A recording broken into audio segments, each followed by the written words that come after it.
পানির মধ্যে খুব তীক্ষ্ণ দৃষ্টি রাখা হচ্ছে কখন মাছের সরা আসবে এবং সাথে সাথে এই চটকা জালটি টানা হবে।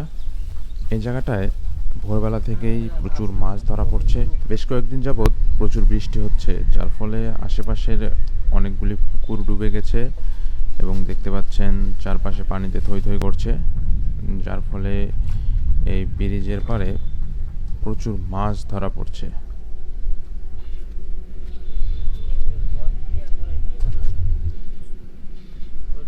পানির মধ্যে এনারা দেখার চেষ্টা করছেন কখন মাছ আসবে আশেপাশে এবং সাথে সাথে এই জালটি টানা হবে। এভাবেই এনারা এই জায়গাটায় কয়েক মন মাছ ধরেছেন ভোরবেলা থেকে। দেখতে থাকুন, আশা করি বেশ ভালো মাছ ধরা দেখাতে পারবো ইনশাআল্লাহ। কিছুক্ষণ আগেই এই জালটাতেই একসাথে প্রায় 2 থেকে 3 কেজি সাইজের একটা কার্পু মাছ উঠেছিল এবং সাথে অনেকগুলি বিভিন্ন সাইজের রুই মাছ, বাটা মাছ এবং অন্যান্য মাছ উঠেছিল। দেখতে থাকুন, আশা করি বেশ ভালো পরিমাণে মাছ উঠানো দেখাতে পারবো আপনাদের। পানিতে মাছ দেখা মাত্রই খুব দ্রুততার সাথে জালটি টানা হবে এবং প্রচুর পরিমাণে মাছ ধরা হবে। এই জালটা বেশ খানিকক্ষণ বিরতি দেওয়ার পর টানা হচ্ছে। যখনই পানির নিচে মাছ দেখা হচ্ছে তারপর জালটি টানা হচ্ছে। দেখছেন চারপাশে পানিতে থই থই করছে। আশেপাশের বেশ অনেকগুলি পুকুর ডুবে গেছে, যার ফলে অনেকগুলি মাছ উন্মুক্ত জলাশয়ে চলে এসেছে। সেই মাছগুলি এখানে ধরা হচ্ছে।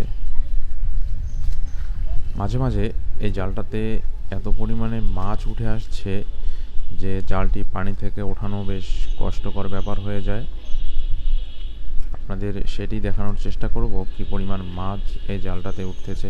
এখানে যে হাঁড়িগুলি দেখছেন এগুলিতে শোল মাছ জিয়ে রাখা হয়েছে এবং অন্যান্য মাছগুলি পানিতে নেটের মধ্যে রাখা হয়েছে। মাশাআল্লাহ, জালটি টানা হচ্ছে। দেখছেন মাছ লাফালাফি শুরু করে দিয়েছে। মাশাআল্লাহ, খুব সুন্দর তাজা মাছ।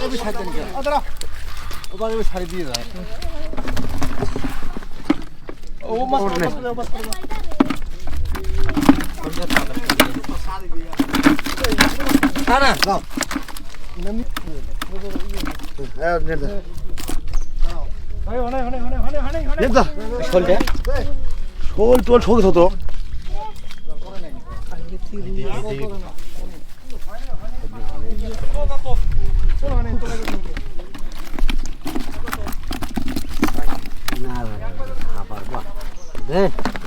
যাবি কটে